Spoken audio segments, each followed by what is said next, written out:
Hello, everyone. Before we get started, I just want to let everybody know where they could go to check out the podcasts that I refer to in the show that you're about to listen to. The word should be on the screen, but I'll say it Craig and Brad, weekdays with Craig and Brad. Please subscribe and please watch the videos that I have there because I want you to form your own opinion. Okay? Now, I also would suggest watching other videos of theirs that aren't so heavy-handed, like heavy, not heavy-handed, just heavy in topic, because they're very cool dudes. You know, like Brad is a very talented musician, successful musician, and Craig, I've known, I, you know what, I say it in the show. So, in lieu of repeating myself, I'm just going to go ahead, right? I'm just going to go ahead and get to the warnings because there are a couple of warnings now.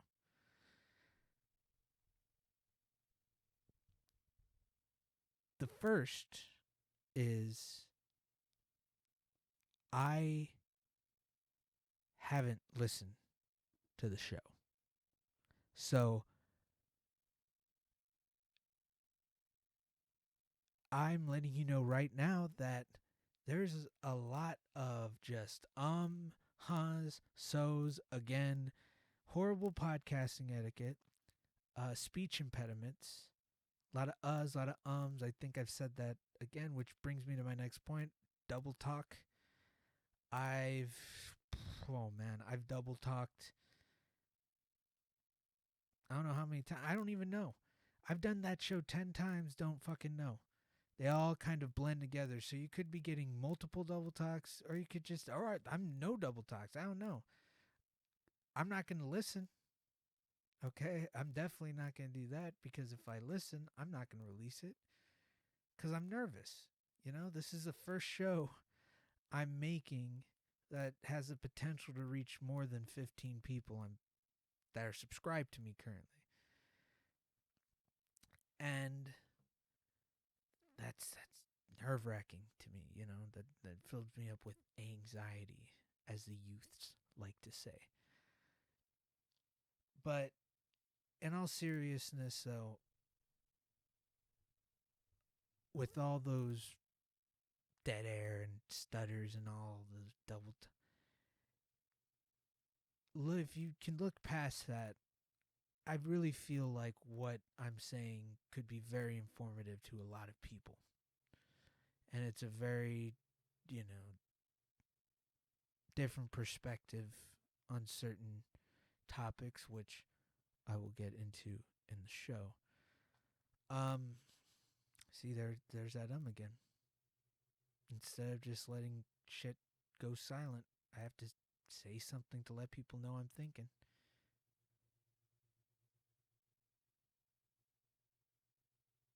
That warning was just one part of a two-part warning because there is another warning coming. Now, this show has colorful language. I get really passionate. I tend to swear sometimes. But the way I see it is I invested a lot of money in my audio interface, in the mic arm, on the shock mount, and the microphone that I feel that I should be able to say however the fuck I want to say it. Whenever, you know? Like, there's no. I can't. This is not for anybody else but me and the rest of the world right now. Potentially. I don't know. But, like, I need to be able to just let loose. Okay? So I swear a lot. And you know what? I'll do you one better. I say a few slurs within the show. One is quoting a movie. It's a quote within a movie. The other, it involves a scenario, okay, in which those slurs are said. Now, the slurs pertain to my race, which is Hispanic or Mexican or whatever, and then Native American, and I'm also Italian. Okay. Now, one of the benefits about being a minority is you're able to use uh the slurs, I guess. You know, like you can use them. That's one of the benefits. You know, I mean, I mean, I've been called I've been called that shit in public. So I like, like if they're allowed to say it to me, I can damn well say it myself. Okay, you know what I mean? So I'm just letting you guys know. I'm being fully transparent with you, and I think it's fair that I'm warning you before we get started. So it gives you a moment to, wrap your head around it, you know, tighten up the belts, put your seatbelt on, get ready to get your hair blown back because apparently colorful language and just anything, is very sensitive to people. I get it. I understand, you know, but do me the courtesy of if any of that, what I said, offended you, just leave. Okay? Don't leave a comment of it negative. Don't give a thumbs down. Like, don't come at me as what personally offends you. It's like, I don't, that's not what, like, I warned you. So be an adult, take some responsibility for your decisions. And if you're not an adult, if you're a youth, you know how to use YouTube, right? I'm warning you. So you made a decision, you live with the decision, and you don't come back if you're offended. Okay? But for the rest of you, thank you for sticking around, and I hope you guys enjoy the show. Craig and Brad, thank you for giving a platform to have conversations. I am really looking forward to continuing this conversation with the two of you. Thank you again. Weekdays with Craig and Brad. Enjoy the show.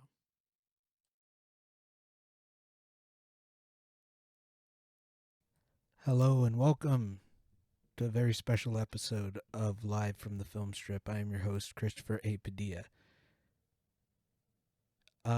Brad, Craig, and Brad, if you can give me a moment, I want to address the 15 subscribers that are still subscribed to me. Thank you guys so much. I haven't posted in months, and that's my fault. Been getting everything ready for something special. Podcast talking about all that stuff will be released shortly.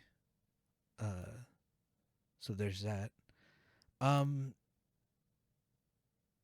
the reason why this is a very special podcast is because I've done this 8 times at this point, and I was editing, and I heard everything that it was annoying. I couldn't listen to it. There was nothing.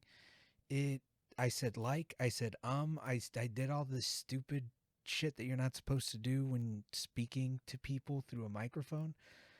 So, Craig and Brad, this is your first podcast of mine, and I've been out of practice for a while. For a bit there, I had had it down, getting confidence, but then I lost everything. Long story, but I just decided to just say fuck it. It's 2:40 in the morning, and let's give this a second go. So I don't sound like an asshole. First off, I'm sorry for swallowing on the mic. Uh, I I did that a lot in the last one. I have a speech impediment. Oops, sorry. I knocked something down, guys. Speech impediment, so I may stutter. There's times when it's going to be dead air. I may say I may stumble over myself. I'm a little nervous because this could potentially be heard by more than the 15 people that have been listening. So, hello, everybody, whoever's out there, aside from Craig and Brad, that came over to hear this. Hopefully, after talking about it on weekdays with Craig and Brad. But what this episode is about having a conversation. What I mean by that is this whole thing started on a YouTube comment section. How modern, right? How in vogue, as they said in the 90s or 80s. I don't know, guys. I mix up my references here, but suffice to say, I take shots like that and they go nowhere. But but it started in the comment section, and it was going to be about that particular conversation. And this conversation took place on Craig Skitz's YouTube channel. Now, Craig, I've been a fan of for over a decade at this point. Like, it has to be like that. He founded Screw Attack, Stuttering Craig, and then he created Game Attack, another fucking YouTube channel that is fucking off the hook, right? Then he jumps off and becomes independent and decides to start his own YouTube channel. And he has a show called Weekdays with Craig and Brad, his brother, who is a musician, a very talented musician. In fact, I love the dude's music. He has a great voice, dope songs. Definitely check out the channel. Go subscribe now. I say a lot. Fuck, I don't know if I said that before. I'm gonna keep on going anyway, as if I did. But I kept on watching their shows, and as I watched more of their shows at a constant rate, I started to get more information about just how they think about certain things when it comes to certain topics and certain, just getting more information. And I decided to kind of hold back and get more information and try to come up with a sort of, a way to do this, a way to have a conversation on one end, this being the start, I guess, and seeing how it goes. So so I want to be as informative as possible. I want to make sure that I'm gonna get passionate because there's some shit that just bothers me. So I just want you and Craig and Brad, to understand that I love your show. I'll continue to be a fan of both of you. This is a conversation. I may get passionate about certain topics because I find certain things to be a little bit frustrating, but at the same time, I'm willing to give that other perspective of someone who has lived in Minnesota and lived it was kind of more like an outdoorsy hiking, fucking playing Lord of the Rings with walking sticks and homemade bows and shit. It was very like earthly, and it was very fun, and because I feel like because I'm a little bit about me, I'm Hispanic. Italian, and Native American. So like that wilderness aspect of it, I felt like a connection not only with my friends that I was making in my youth, uh, and just that moment in time, right? Then I moved to Lansing, Michigan. I moved to Lansing, Michigan on the verge of discovering rap and hip hop. Like I had heard some songs, hadn't really been exposed to it, but this is where the love of that comes from. It's I love Wu Tang, Slim Thug, Bun B, Mike Jones, Lil Kiki, uh, Big Pun, Fat Joe, G Unit, um, Nelly, Ti, Lil Flip. I know they have beef and stuff. Uh, my favorite member of Wu Tang is Old Dirty Bastard, ODB, Ghostface Killer, and Method Man. So, that era was like when I was wearing South Pole pants, and I had on a blue, red, and white, like blue, red, and white. I could have just said red, white, and blue. See, this is the kind of asshole I am, Craig. This is what it is. And ooh, oh my god.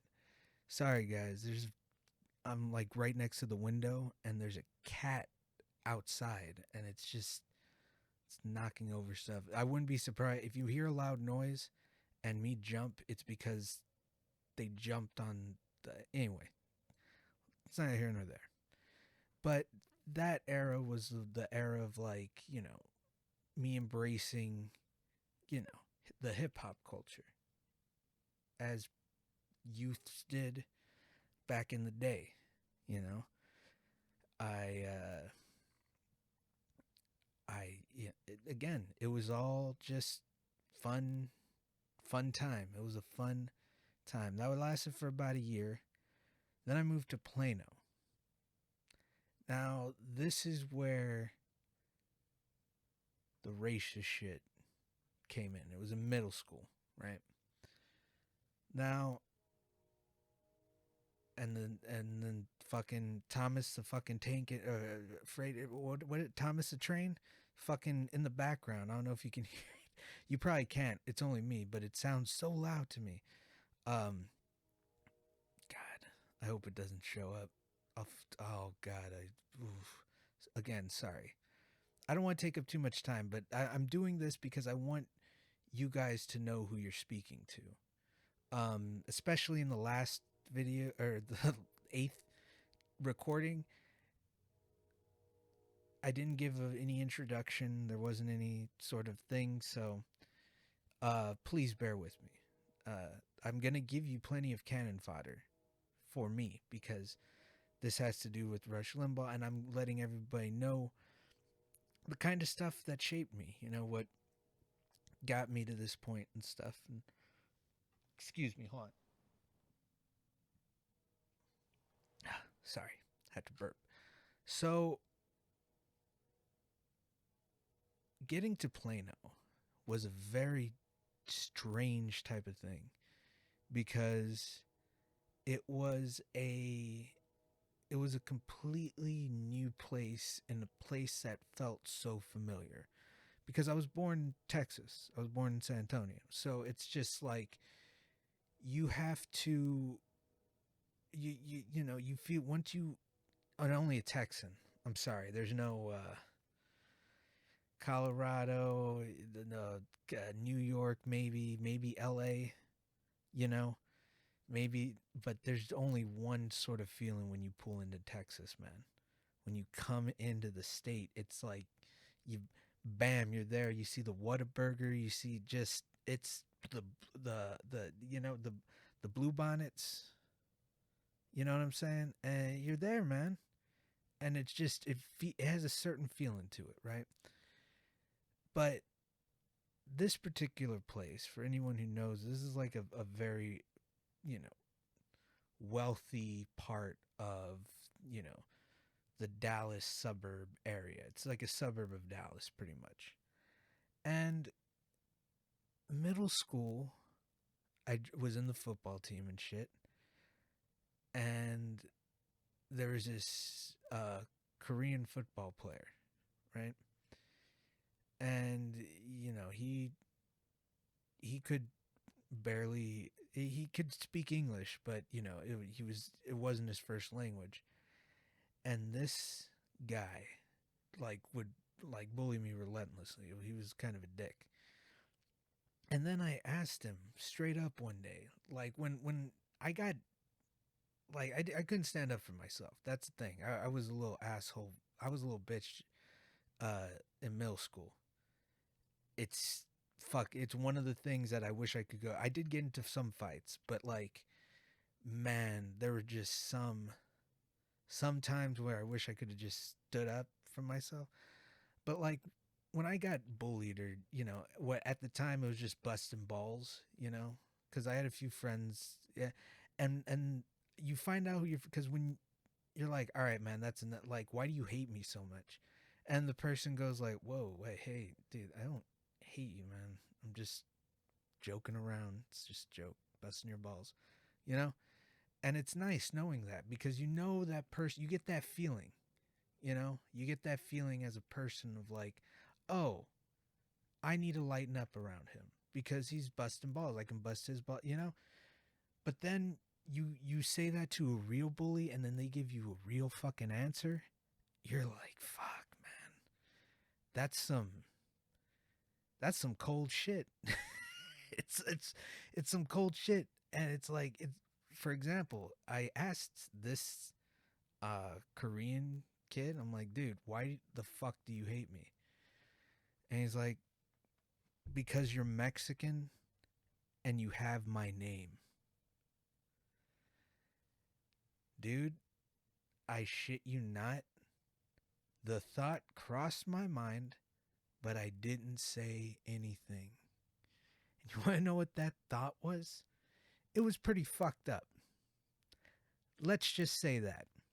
It was pretty fucked up. First off, I'm named after a saint. You follow me? The one who guides people on their journey and gets them there safe. That's me. You just got over here. You're probably, you know, and that's the kind of anger but like, when someone displays hatred of my race towards me in that way, in that fucked up way, I'm sorry. This may just be a minority thing. Who knows? I don't know. I'm not speaking for any other race, because I can't see this world as any other race but mine. I can't see this world through anybody else's eyes. I can't see it through, I don't know what this world looks like through white man's eyes, through black man's. All I know is me.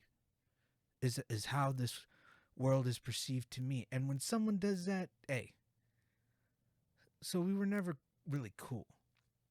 And this shit happened to me in high school, because I was just like, I I, I was just easy, you know. I kept to myself. I had crooked teeth, you know.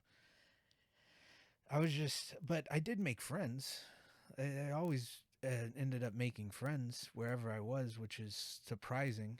Uh, just because my teeth were really jacked up. I mean, I'm serious, guys. My upper teeth were throwing up gang signs. That's how that's how fucked up my mouth was for the longest time. But still was able to make friends. Still was able to do all that. Now, within that time, I discovered the Joe Rogan experience. I discovered Joey Diaz, Tom Segura, Whitney Cummings, Nikki Glazer, you know, it's like then it's like I watched George Carlin with my grandpa. The first comic I ever saw was George Lopez, Why You Crying, with my grandpa. Then I saw Bad For You. George Carlin's last special I saw live on HBO with my grandpa, who's that was his guy. George Carlin was his favorite comedian, and he is for me too. He is my favorite as well because he's not about this political correct shit. And I am 100% in agreement. This is crazy. It's insane. Right? It's insane. Now, what I would like to address, and let me just add more uh, cannon fodder before I get to that. Patrice O'Neill, Opie and Anthony, uh, shit. Uh, like I said, Tom Segura, Christina Przinski, Your Mom's House. Um, these are some things that I'm listening to. The Real Last Podcast, Louis J. Gomez. Look look up that. The Legion of Skanks. Big J. Okerson. Uh, Richard Pryor, Joan Rivers. Don Rickles. You um. God. Bert Kreischer and uh, Josh Potter of Josh Potter's Motel, or the Potter Motel, or that podcast on YouTube. Tell him Steve Dave. Double Toasted. Double Toasted is, I mean, they make fun of everybody, man. They make fun of everybody, anybody and everybody. Doesn't matter. I followed them for years. They were once spill.com, and then they were the real deal before that on public access. So all these people, what they all have in common is that they don't give a fuck. Okay? They don't care. They just say what they want as they want. And what else is in common with those people is that I get a certain type of vibe from them. Right? It's a vibe of like I know that there's like I know there's damage everybody's damage. Everybody has past and just traumas and all this shit, and it's like, but I see good in people, right? And everybody can see good in people. It's not any special gift, right? Um but I don't really get that feeling with Rush Limbaugh. Now, this is this this particular show is going to address something that is very important, and it's going to have to do with cancel culture. It's going to have to do with, just out of context things, out of context. And it's going to do with the main thing, the whole thing. It's going to have to do with this term, white privilege. So, before we get into that, Craig and Brad, I ask you, and the other white people that are listening to this, okay?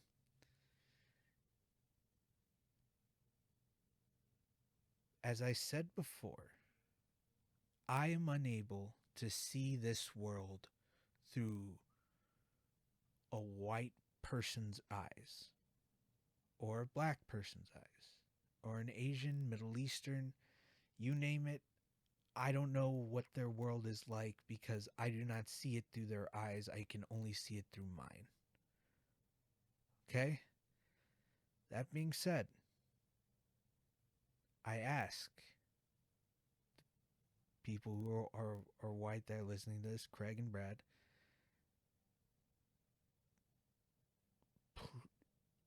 please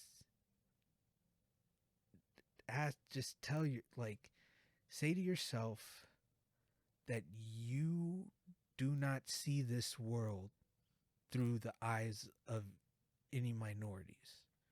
Like, you can't see the world through my eyes or the black guy's eyes or Middle Eastern or the Asian, whatever. It can't be done. Okay? So, all this information that I'm talking about here is coming from the perspective of a minority in this country. Now,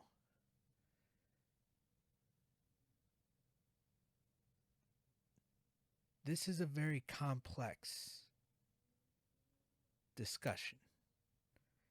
There's many layers. Like, I say minority, that is just the 50% of okay, so half of, like, the minorities. Okay, what's in the minorities? Okay, I'm Hispanic, right?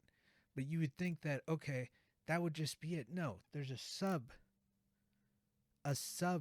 category to that. It's not only it's Mexican, but it's Mexican who doesn't speak Spanish, who doesn't have a Mexican accent. So that is another, that I can only see, that is, again, alters away this world, this alters away I view the world and the world views me, right? Because if I had an accent, okay, the people that are prone to not liking people with those accents automatically are put in the category of those people. You follow me? You get what I'm saying? So, like, I don't know what that's like because I haven't, again, that hasn't happened, right? But I tell you what has happened is white people coming up to me after they found out I'm Mexican is like, "You're Mexican?" Like, yeah, I'm. You don't sound Mexican. If I had $1 for every time a white person has said that to me, Elon Musk, I mean, eat your fucking heart out. All right? I'm just saying, it's uncomfortable the amount of times.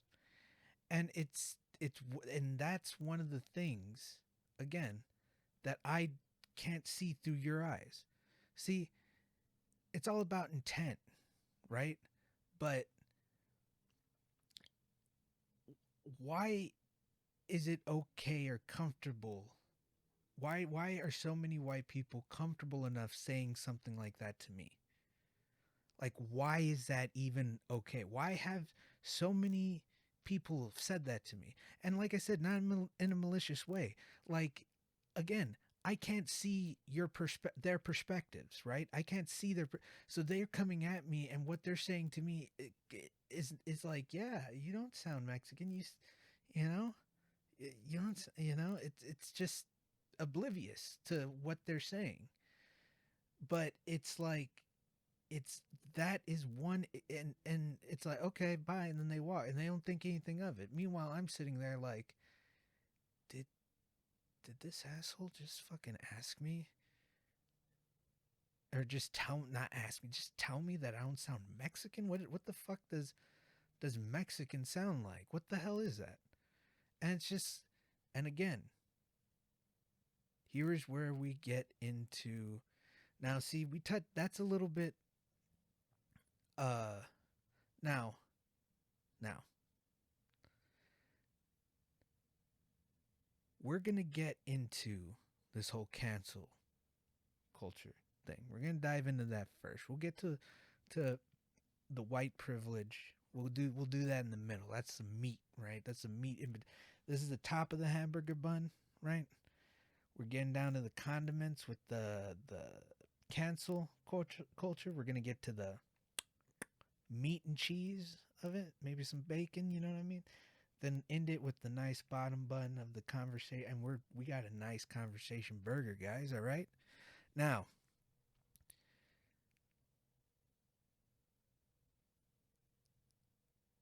do I think we need to cancel Dr. Seuss? No, I don't. I don't think Dr. Seuss should be canceled. But I'll tell you what I do think. I think we should acknowledge those drawings. I think we should point out what's wrong with them and educate kids on why this was the way it is and explain the times. Now, look, these books are for children, okay? You can't have crazy intellectual talks with the and explain and just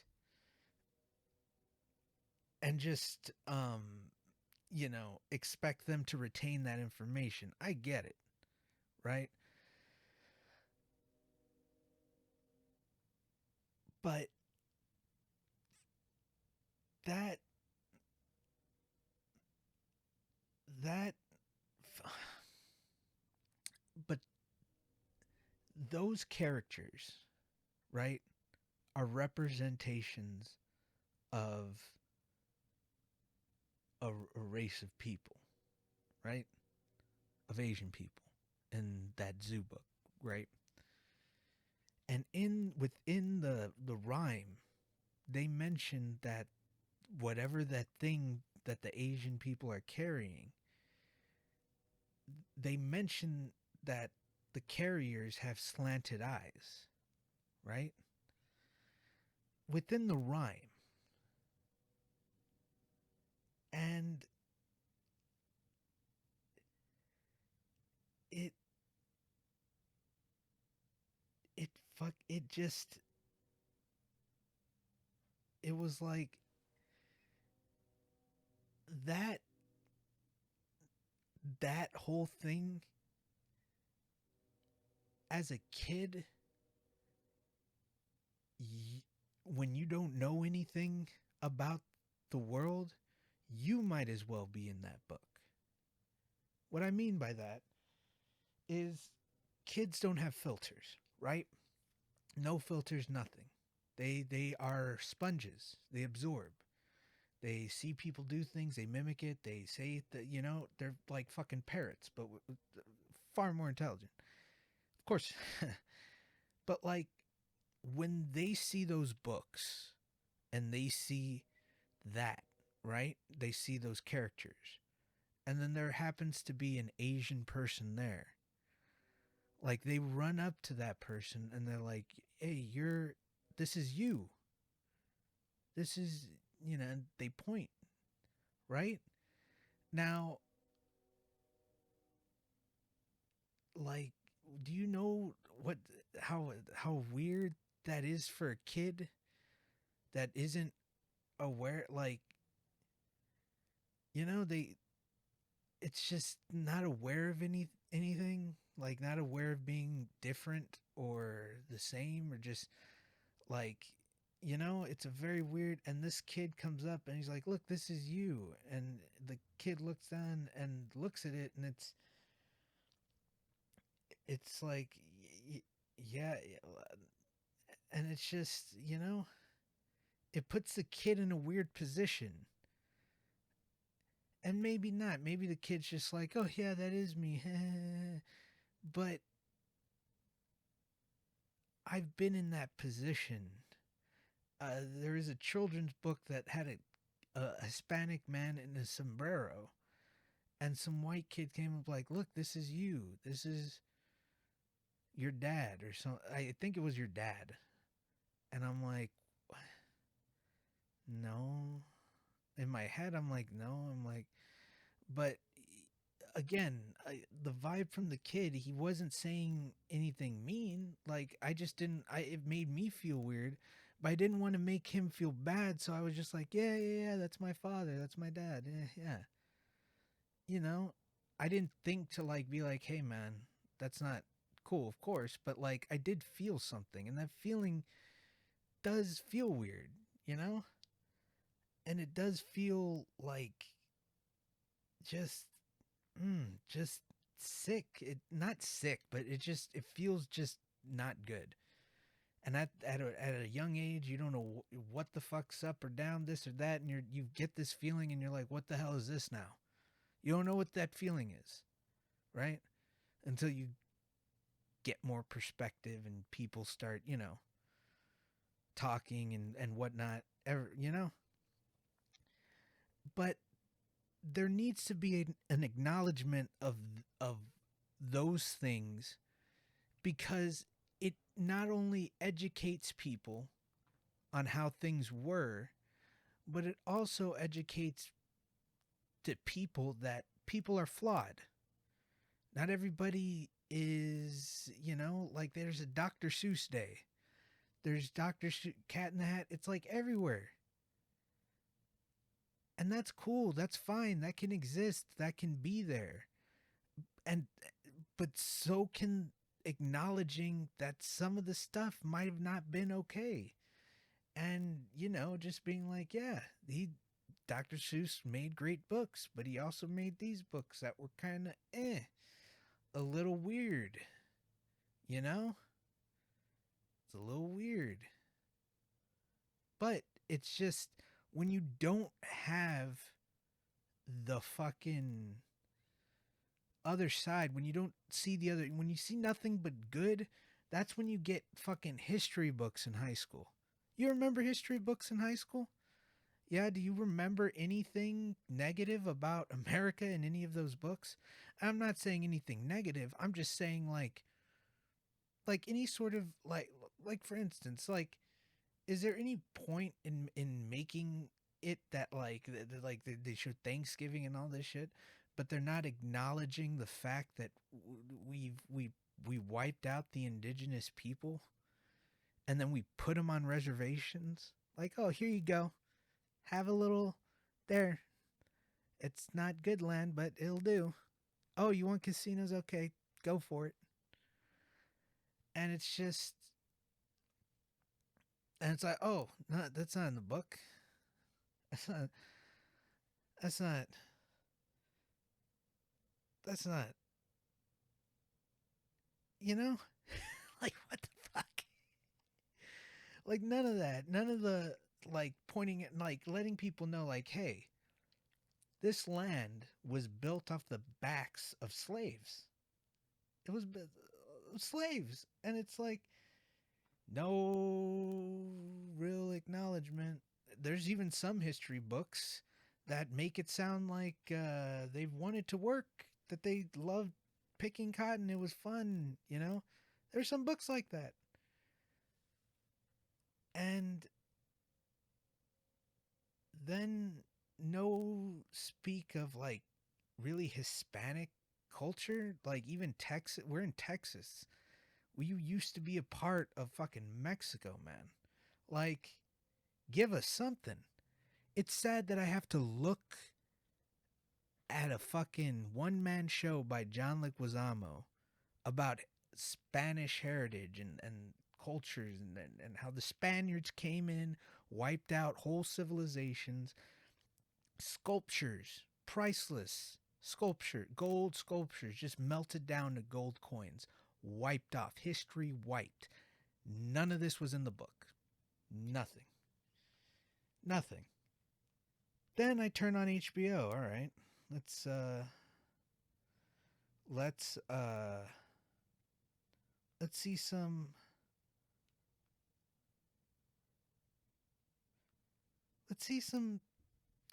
superhero show. Oh, Watchmen's on. Okay. Okay. Oh, it's taking place in 1921. All right. The Tulsa Race Massacre? What the fuck is I'm like, all right, this can't be real. It is a TV show, guys. Come on. No. The Tulsa Race Massacre, known alternatively as the Tulsa Race Riot, Greenwood Massacre, the Black Wall Street Massacre, the Tulsa Pogrom, or the Tulsa Massacre took place on May 31st and June 1st, 1921, when mobs of white residents, many of them deputized and given weapons by city officials, attacked black residents and businesses of the Greenwood district in Tulsa, Oklahoma. It has been called the single worst incident of racial violence in America history.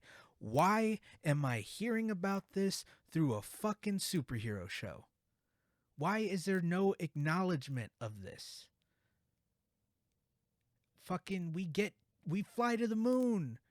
An amazing accomplishment. Amazing accomplishment. Everything's great. NASA's this. We're the space program. Everything's awesome. Yeah, awesome. Then I get out of high school. I'm listening to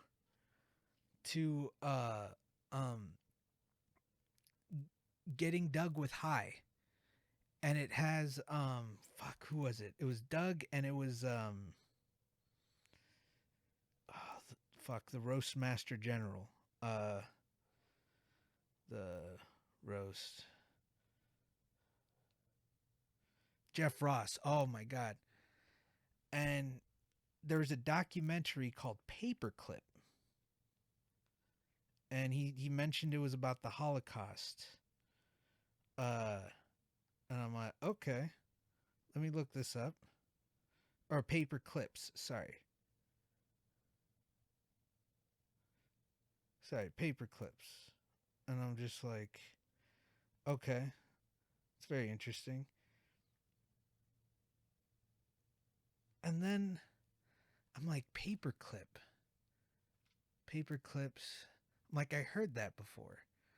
Like, I heard it somewhere, like Paperclip, and it clicked something, and for whatever reason, I looked up Paperclip, and what did I put? I typed in U.S. government or something like that. Paperclips on Operation fucking Paperclip, where we brought Nazi scientists over to the States. And they fucking got us to the moon. No mention of this in any books. No acknowledgement that the government and Nazis worked together to get to the moon. No, like, what?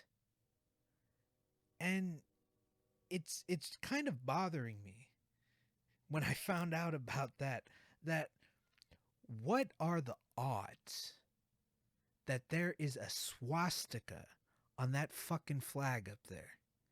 In the fold, or, somewhere secluded, that these fucks all got together and they're like, we're gonna go, I can't even do a German accent. We are going to the moon. I can't do it. I'm not even gonna try to do it. It's fucking stupid. But you know what I mean? It's like, that is monumental. That is a monumental thing to happen. And it's like, oh, yeah, no, we're not going to mention that in history. We're not going to mention the fact that Volkswagen was founded by the Nazi Party. Mercedes. Hugo Boss. You know Hugo Boss. Great clothes. They made the uniforms of the Nazis. Like, no acknowledgement. Yet these guys can have, the hippie love. Oh, look at the cute little eyelashes on my Beetle. Oh my God, it's so adorable. Yeah. Okay. You see what I'm saying? There's no acknowledgement at all. Everything is just accepted, and we take it for what it is, and nothing. And that's the problem, because all the shit in those history books, NASA, all of them are just shit, are just like watered down shit that makes us sound amazing. When in reality, we did some fucked up shit, and there's no sign of us owning up to any of it. There's nothing. So Well, I don't want things to be canceled. I would like things to be acknowledged. If that's too much to add, like, come on, come on, man. Fuck. See it? See, I'm going at. I shouldn't be doing this. It's about to be. It's 3:30 in the morning, guys. I can't be up like this. I gotta go to sleep.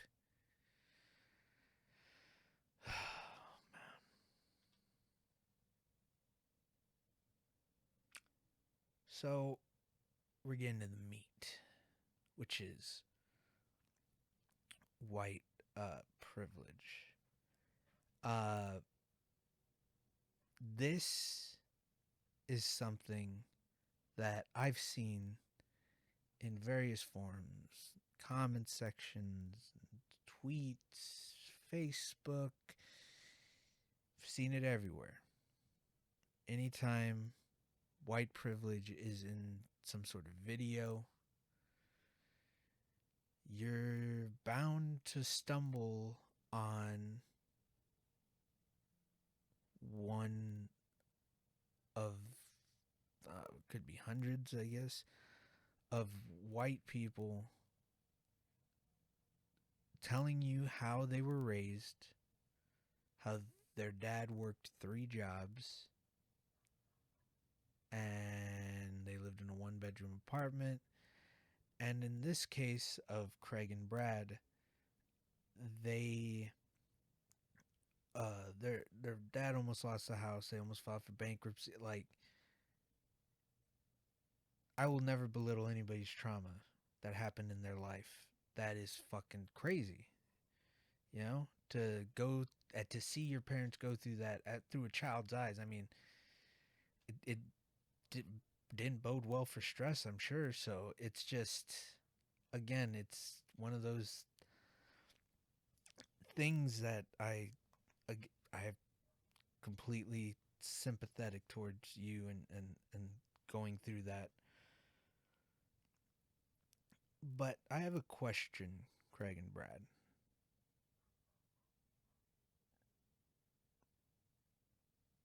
Like,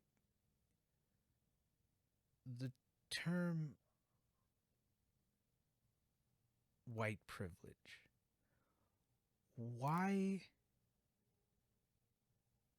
do y'all associate some sort of monetary value to the word privilege? That's a genuine question. I wouldn't ask it if I haven't seen it multiple times on many different ways, and I've never really been in a position to ask any sort of white person that has posted uh, that response. So it's a genuine question, because privilege, white privilege, is the idea of existing, of you being able to exist in in this world the way that you're able to do with. And let me explain. So when you get pulled over by a car, by a cop car, sorry, by when you get pulled over, I would like to know what exactly, from the second you see the lights to pulling over and stopping to reaching down, getting your registration, handing it to the officer, whatever, what emotions are emitting in you? Okay, because I'll tell you what happens. It's point by point. Second the lights come on, I start to get sweaty on the top of my head. Right, my hands start to clam. I don't have tint on my windows, so my hands are glued to the top of the wheel. So the cop can see from behind me that my hands are not moving. And then the thought in my head is like, yeah, do I have anything that's gun shaped in my glove box or black that could be mistaken for a gun. Shit, I don't know. Should I check? And then think about going for it, but don't, because then he'll see and think I'm okay, whatever. Just get the phone, get it ready, hit record. Oh man, but what if he sees it and it triggers something in him? He goes fucking nuts, and I get shot. I could die. That is what I feel if I get pulled over. I think that I'm going to die. And I'm so scared. And it's very terrifying. Now,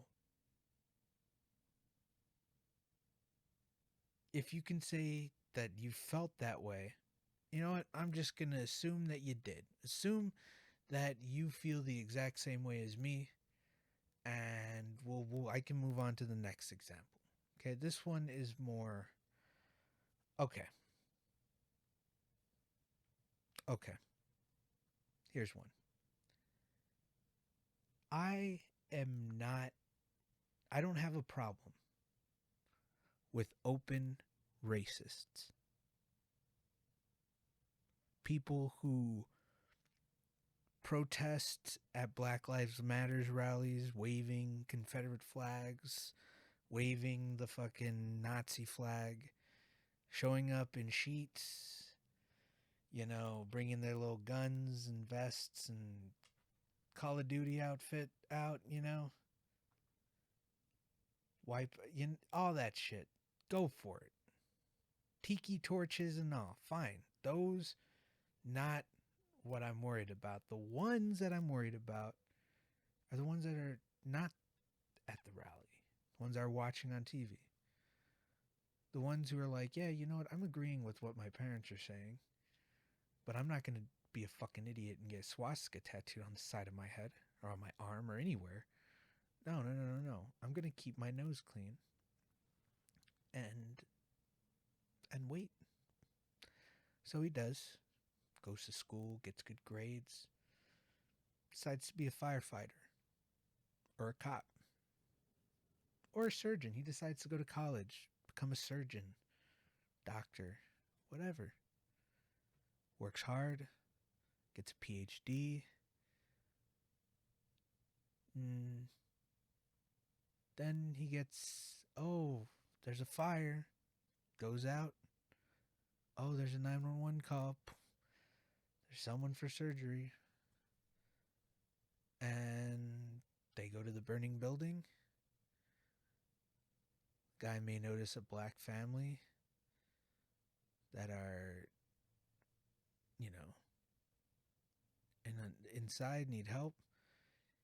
He barricades the door in. Or,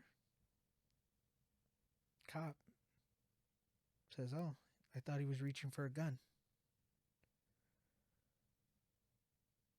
Or, oh, yeah, he, oh, God, yeah, there were some complications in surgery. It's a lot worse than I thought. Just nick something on the way out. Just internal bleeding, just cause more problems. Just to cause them more medical bills, or just let them die. And then those people go and they sleep soundly at night knowing that they've infiltrated the system.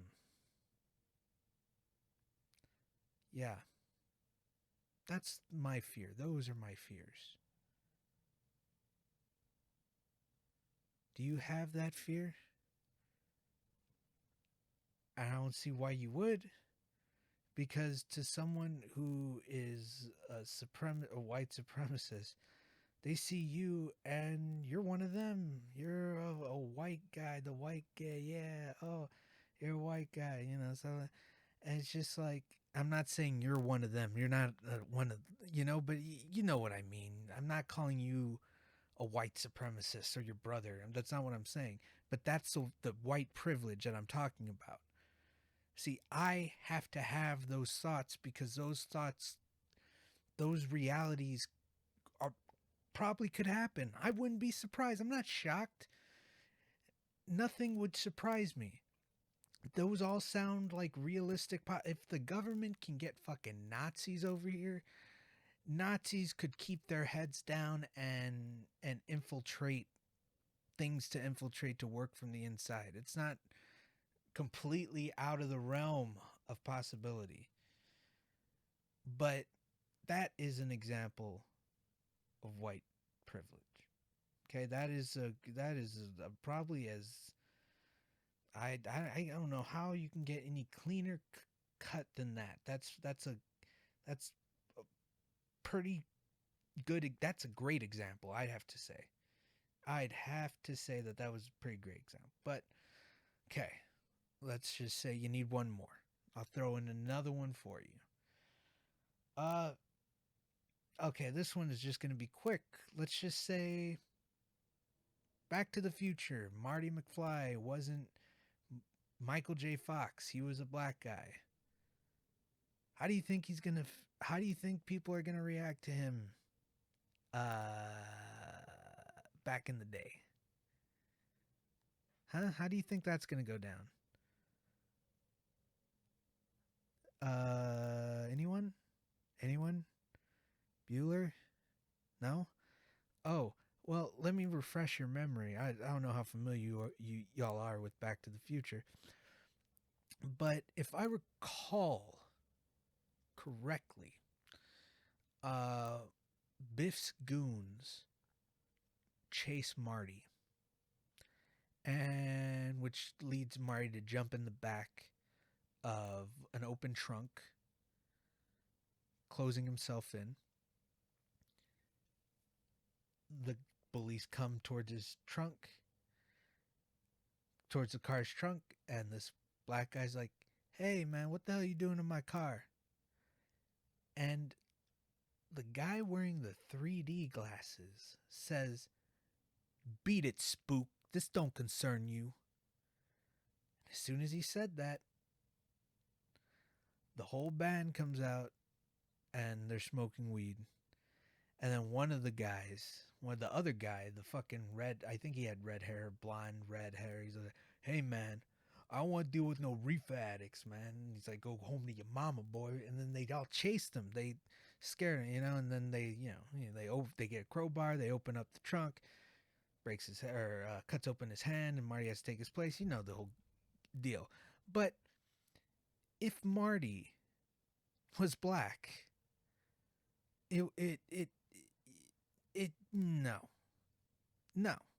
So that is my last point. There's, you as a white man can enjoy the luxury of time travel if and when it ever happens, because you could go anywhere at any decade and nobody would give you shit. In fact, the further back you go, the more the more white, the more privilege there is, if that makes any sense. Like, there are times when white guys, man, were just there, man. You know what I'm saying? Like, and the further back that, like, if we were to go, if a Mexican and black guy were to go back in time, the further we go, the less rights we have. Think about that. Okay. Now look, there's going to be times, right? There's going to be times when, it's like, well, there's going to be times where it's not, where, you're going to, like, this time wouldn't be okay to time travel if you were white, or this time, or here, or there, I get it, I understand, but like the whole gist, the whole point is, like, not to be able to pick and choose what time. The point is to just go and not have to worry. But I would worry. The black guy next to me would worry. We would shit our pants if we landed. It just, please God, let it be the 60s. Let it be the 60s or the 70s, just somewhere where it's a little modern. I can't go to horse and buggies. And there's no way he's gonna come anywhere near a horse and buggy either. So like we're not going anywhere near that shit. We'd probably only go forward. We'd probably go into the future. That's what's up. Into the future. That's how you do it, right? So that is an example. And now that's our last example. Now before we get into the main reason why I'm recording this show, I want to I have one more thing, one more little itch that I need scratched because it. So on one of their podcasts, it's the one that says, it's on like a PowerPoint. It says "Be less white," and it was taken from a Coca-Cola uh, PR training program, whatever. Now, when I saw that, I had the hardest belly laugh I've ever had.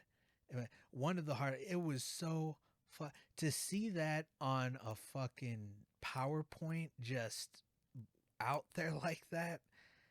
I'm like, oh my! If I had seen Mexican, black, I'm like, okay, I gotta see what the next slide is. How would I be? How is one to be less Mexican or black or Asian? How does that happen? I need to know. I need to figure this out, right? So I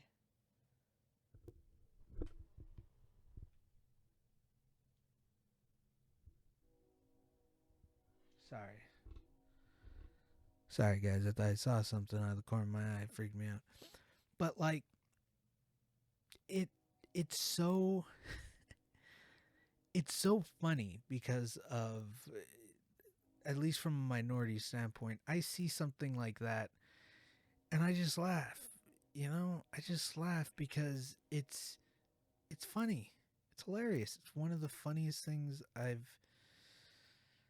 I said, I've seen. Made me laugh. But there was some serious there were jokes in the podcast, but it was really serious. And you know, hey, it's I mean, for y'all it's serious, but for someone who's known racism as has always been there, has always existed, as someone who's, and now it's just like, now that it's happening to white people, it's serious. It is, and all racism affects every, yeah, but like, this has always been a reality for minorities. Like, it just didn't start here. It's just not, you know? And it's great, that you're making awareness. Yeah, and racism's bad, but it's always been there for us. And Dave Chappelle said it, like, when Sticks and Stones, when the crack epidemic happened, people, like, the people were sick. They needed help. But the media and the news were like saying that crime and, oh, they're turning into crackheads, are robbing people. It's just like all this shit, and it's all this bad press, right? And then the opioid epidemic hits, and now it's like, oh, it's affecting predominantly white people. And now it's like, oh god, this is a sickness. This is something that's taken over, sweeping. Everybody needs help. Get them to rehab, get help. But none of this was happening when the crack epidemic happened. None of this help, none of this, oh, this person's sick, he needs help, he needs guidance. None of that shit. It was all like, oh, this is turning people into criminals, into this, that, and the other. And it's so, like, transparent. And it's just, and yeah, it's fucked up to get that. It is, for a corporation to single out a race of people like that. It's fucked up. But what the reason I bring this particular episode up has nothing to do with that. It has everything to do with the doctor that they had. I don't know how to say her last name. I've tried to remember multiple times, but instead of butchering it, Doctor Doctor Carlin with a K, because it sounds like George Carlin. That's how I remembered, uh, or remembered to pronounce it rather. Um, she explains that she, when she was asked if, people of color came up to her about this situation, and and it's like, and she said yes, some they said race, it was racist, and then some were saying that, black people have been told multiple times, or have been told to be less black. Now, see, as a minority, again, because I can't see through their eyes, I do not have, I've never been told to be less Mexican. I mean, I don't know how any less I can be. I don't speak Spanish. I don't have an accent, It's like, come on. But like, that is something, again, that I don't have any experience with, right? And then her response was just like, that's not okay either. If I saw that happen, I'd go up to them and say, cut that stuff out. Something to that effect. And that kind of annoyed me a little bit. And I'll explain why. This is part of that, like, white privilege type of thing. And like, why do you need to say anything? Why is it your job? Why do you need us to know that you would do the right thing when someone is being racial? Like, it, like, why? You don't need to tell us this. This isn't like, first off, you don't need to be involved in that. If it's an adult, it's two adults, right? And they're communicating and you overhear that. Okay? It is not your job to get involved. That person, you're going to be robbing that person of a teachable moment. And that is not your moment. That is the person who's receiving who was on the receiving end of that "be less black" comment. You coming in and saying this and stopping it, it's not, I'm sorry, it's just not your place. And I get standing up to racism in all forms and stuff, but you have to understand that it's not the 1940s or 30s or 50s or like getting like assistance because we don't have a voice from a white person in situations like that, like getting that reassurance that like, oh yeah, there's some good white people out there in those times in the 1930s and 20s and 50s when, or even the 1800s when people were really fucking crazy, but like 1700s rather. You know what I'm saying? It's just, it's like we don't need what you should do is, if you're ever in a gas station and a little Mexican kid. Oh my God, sorry. Oh, that scared the shit out of me, guys. um, if you see a little kid who's Hispanic come in, the owner says, "Get the fuck out of here, you wetback spick." That's when you step in. Don't, because that kid has a voice. Doesn't have a voice. He doesn't have a voice yet. That you can step in there and do the right thing, and it would really help. That was one of those times when it would help. But as of now, as adults, we have our own voices. We don't need you to come in and insert yourself in a situation that does not involve you, because you're not the person that's saying that to me, and you're not and you're not the black person or the Hispanic person, the one who's on the receiving end. So don't get yourself involved, please. That is one of the things that is annoying that I've heard, that when people are talking, it's just, and they get it right. Have you seen Get Out?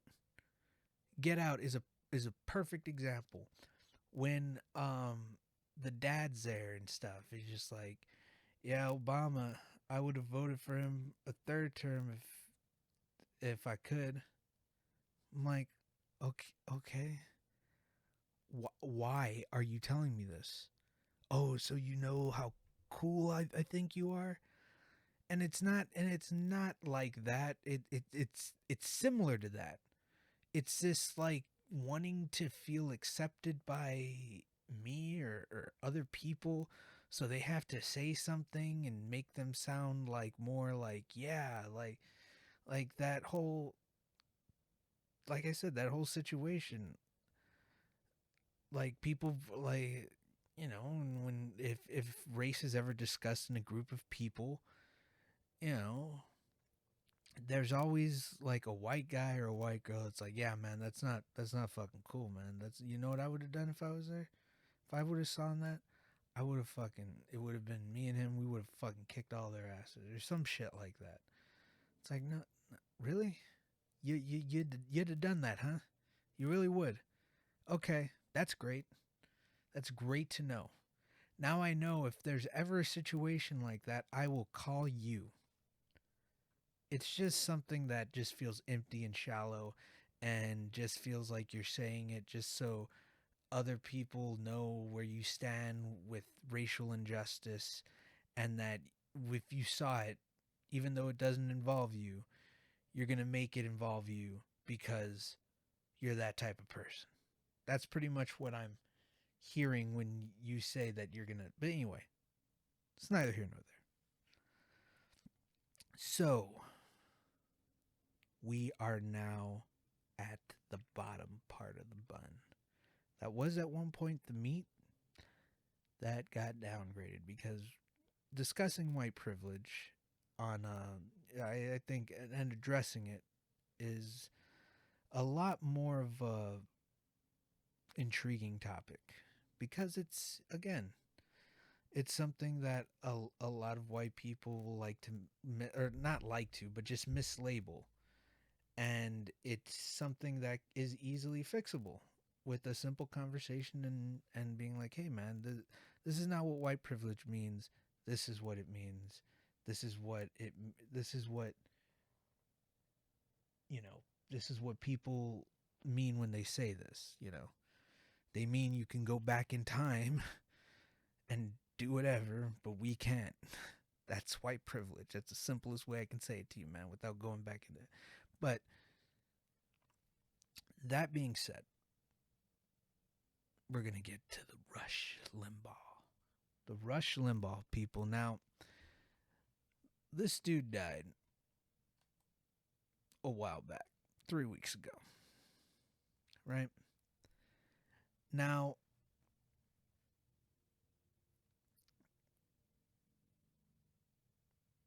I do not have a really I don't have a real opinion about the guy. And what I mean by that is the shit that I've heard from this man's mouth has never been anything nice about anybody else. It's always been shitty. And it's like, it's never anything joyful or happy, or it's never any of that. It's always the same reaction. which is like anger, anger, anger, yelling, conservative thought, conservative view, this, that, and the other. And so I'm like, all right, let me check this out. And so they are discussing the fact that a lot of people are saying are happy about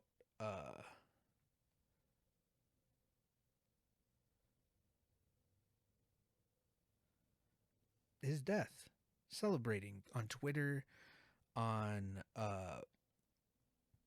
on everywhere, and they took the stance of it being, you know, you shouldn't celebrate his death. It's kind of fucked up that you're celebrating the man's death. To which I'm like, yeah, but he was kind of an asshole. Like, he wasn't. I mean, if people should be able to celebrate whoever's death they want. And I'm not saying that uh, he's not, saying that. Again, this is a conversation. He's not. This is not a, him taking sides or anything like that. This is just his personal views on this and how he thinks it's fucked up that people are making it. So I saw this this comment. Wait, so our contempt and anger about a man who literally had a segment on gay men called AIDS Update is just clickbait? Am I hearing this correctly? You can't shit on people and claim ignorancy at the same time. Sorry, I admonish people. That's what he said. And this is what Craig said. As I said on the show, I have no horse in this race. It's great to see so many celebrating a person's death.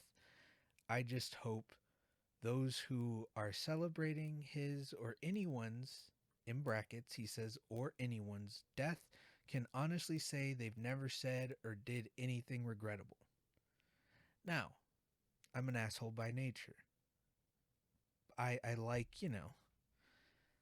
I like using words against people. And in this case, I mean, he left a pretty big, missing scale off the belly of Smog, like, or anyone's.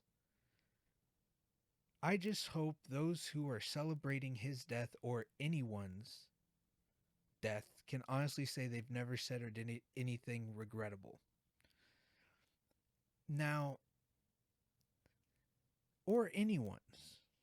Let me look up the definition of anyone. So that way we're all on the same page. Let's see. Anyone definition. Let's see. Okay. It's a pronoun. What up? There's two definitions. Okay. Let's see. Anyone. Any person or people. There wasn't anyone there. A person of importance or authority. They are read by anyone who's anyone. That's it. So I'm going to refer to the first definition, which is any person or people, right? Any person or people. That's the definition of anyone. And he said, as I said in the show, I have no horse in this race.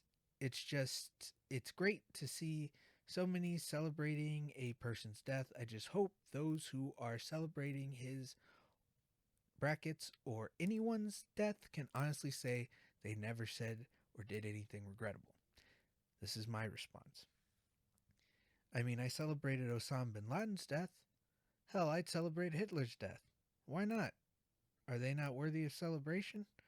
Why should I show respect for someone who never showed respect for anybody else, even in death?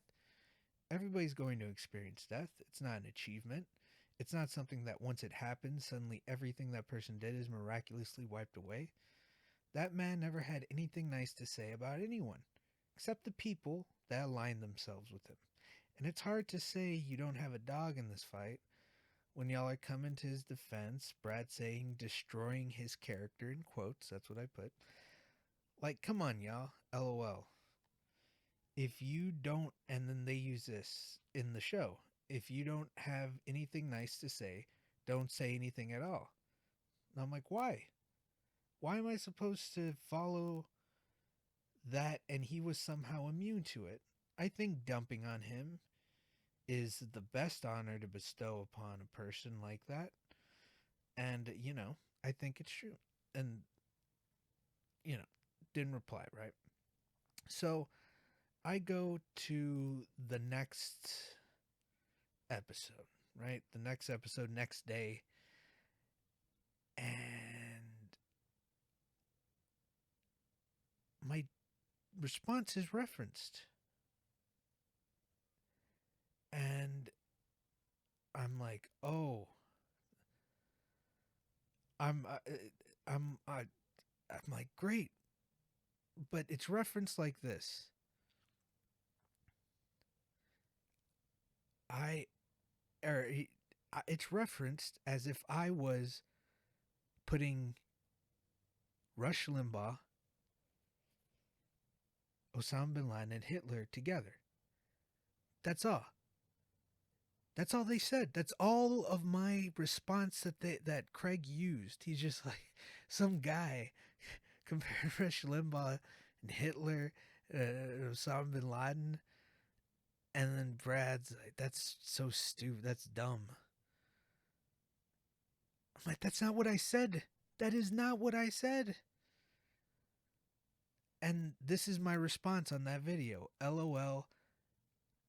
This is so petty. I love it. And I did. I was laughing because they only used 3 words of that long response. Only 3. And it's 3 words that it's like I wasn't I wasn't linking them together. I wasn't. But anyway, this is my response. It's so petty. I love it. First off, the Hitler and Osama bin Laden thing they reference was taken from a long response I made. And I use those names as a response to what Craig said, which was, I hope those who are celebrating his or anyone's death can honestly say they never said or did anything regrettable. I'm sorry, but Hitler and Osama bin Laden not fall under or anyone's, and I put the brackets and everything. I didn't compare them. I was just giving you examples of deaths that are worth celebration. But you decided to take those names and spin it as if I was saying Rush Limbaugh, Hitler, and Osama bin Laden the same. And that's not fair to me. It wasn't fair to me. I was like, this is bullshit, man. I was a little annoyed. Then he said, just so we are on the same page, you're saying that us given the example that you used is petty. It was your example, friend.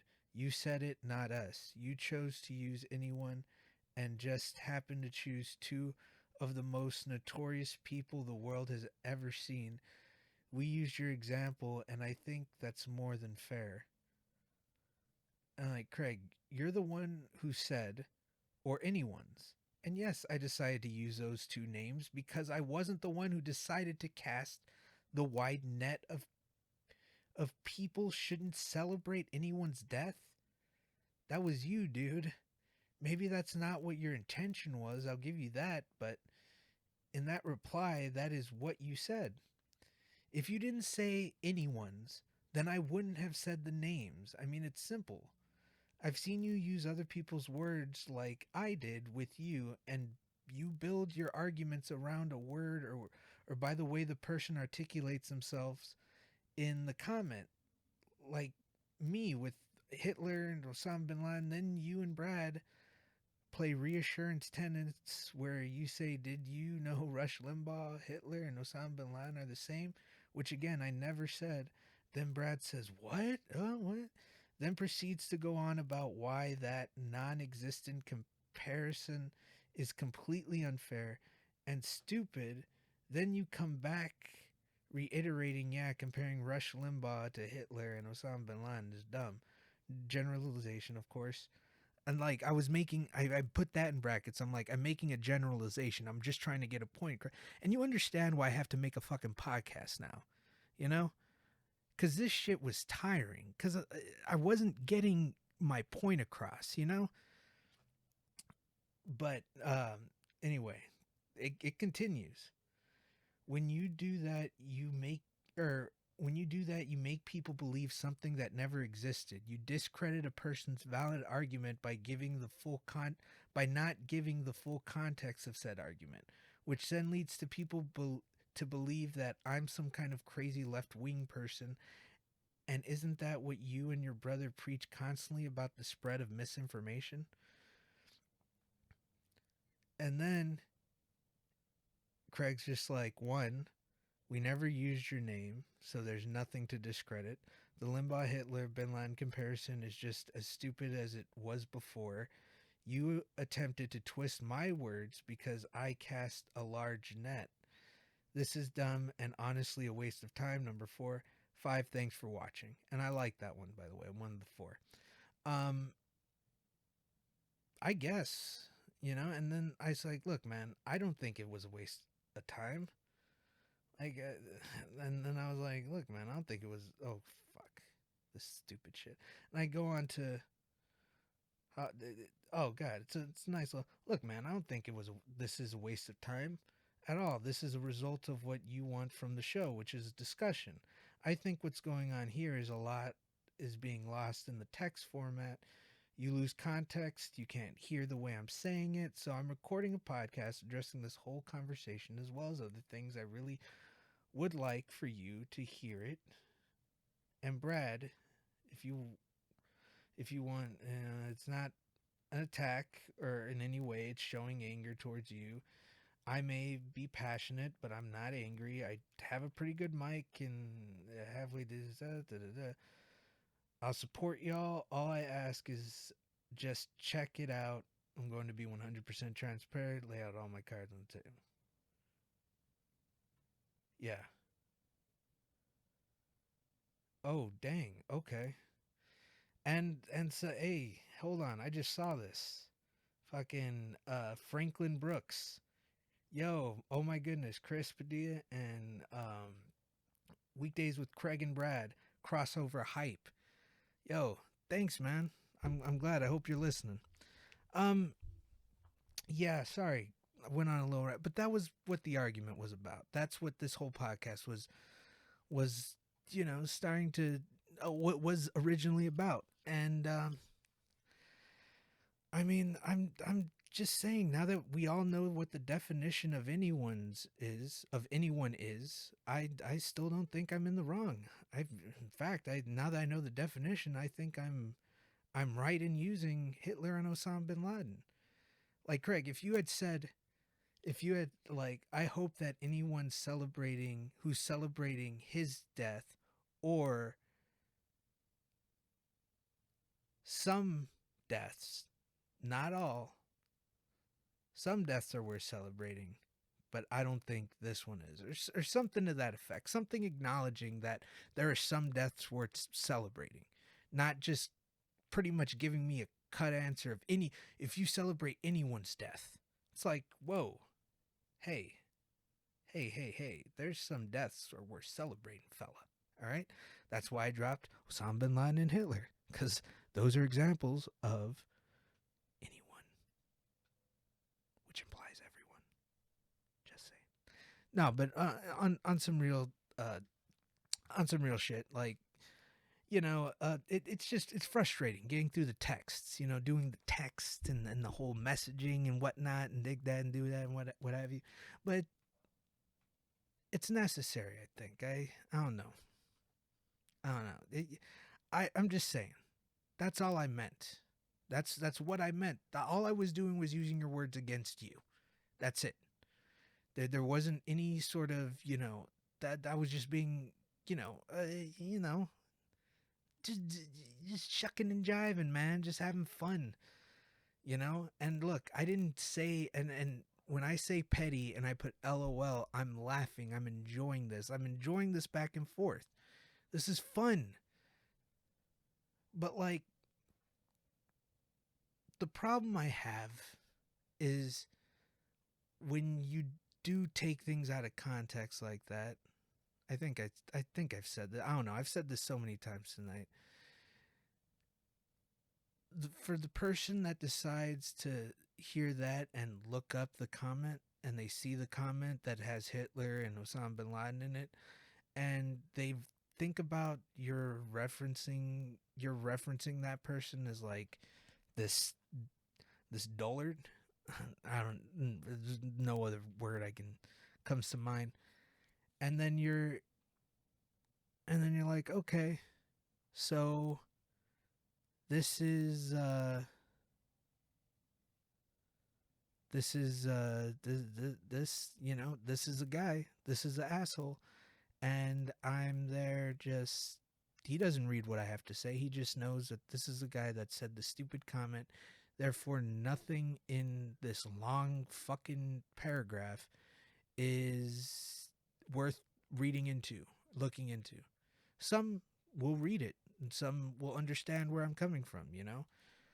It all depends. But like, I would rather just have it just out there, and and just the whole thing. Just I'm not. I get it. Yeah, you didn't use my name and everything like that, and all that fun. That, but like, I really think that this is probably the best results of everything that happened, and that's I mean, that's all. I mean, that's it.